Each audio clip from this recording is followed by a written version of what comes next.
When you became heavily addicted, especially after you Yeah. relapsed, and it was serious, I mean, Mhm. you almost died. I think that when you're in so much pain that the consequences don't matter to you, you're not thinking about what could happen or what's going to happen to you. You're just in pain and you just want to escape or numb out. And so I put numbing out before everything in my life. And when I choose drugs, I'm choosing them over family, over friends, over my career, over essentially everything. And that's Because the way that I use. Because it helps you destroy any emotion you're going through. Yeah.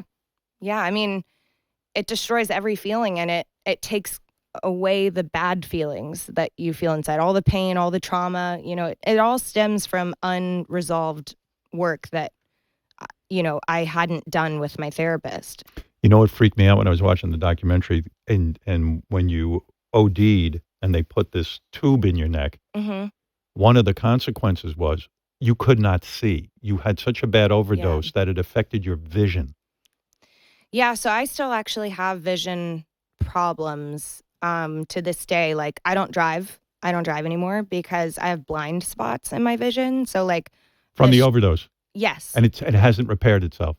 No, it repaired like significantly more from within the first 3 months of the overdose happening, but then there was residual. And so like when I look at you, if I'm looking at your eyes, I don't see your nose or your mouth. It's good. Just like Can you see my hair? I can see your hair. Oh, good, good. It's just Look like at that. right below Focus. my focal point. Yeah. And it was due to the lack of oxygen to my brain. It killed off some cells that just never repaired. Do you ever lay in bed at night and go, why the fuck did I do this to myself? I can't drive now. And are you angry with yourself? A lot of people ask me, like, do you have any regrets in life? And a lot of times I start to answer like, yeah, I wish I didn't overdose because I have hearing impairment. I have vision impairment. And like, that was just an awful thing to put my family and friends through. But I also have to like remember the importance of not living in the past and not having regrets for things. Yeah. So I try to remain positive and have like a healthy perspective on what happened to me and just stay in the present moment. In the documentary, they said you were drinking and doing weed and you felt, okay, I can drink in moderation and do weed. And Elton says, no, Demi, I'm sorry, but you cannot drink and do weed because every habit, especially some smokers will go, I could have 1 or 2 cigarettes a day. No, you could, by the end of the year, you'll be up to a pack. Right. So now you've stopped everything because Elton was right? Oh, you're completely sober. Yeah. So I didn't stop everything because he's right. I had to learn it on my own. Right. And what happened was I was smoking so much weed and taking edibles, sometimes 300 milligrams at a time. Just an unhealthy level. There's like this thing called dabbing.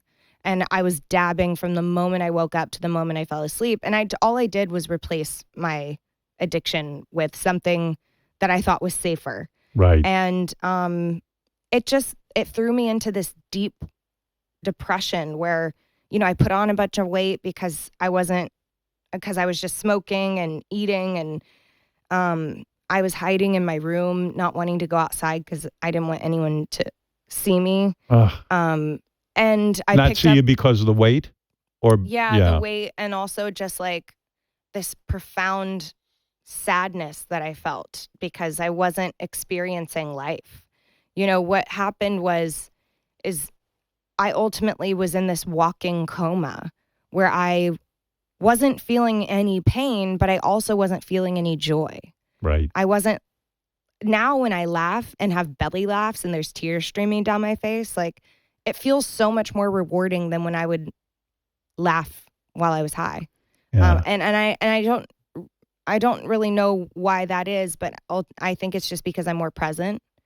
And smoking led me back to, and drinking led me back to other substances. And so I ended up going back into treatment in November of 2021. And abstinence has been the key for me.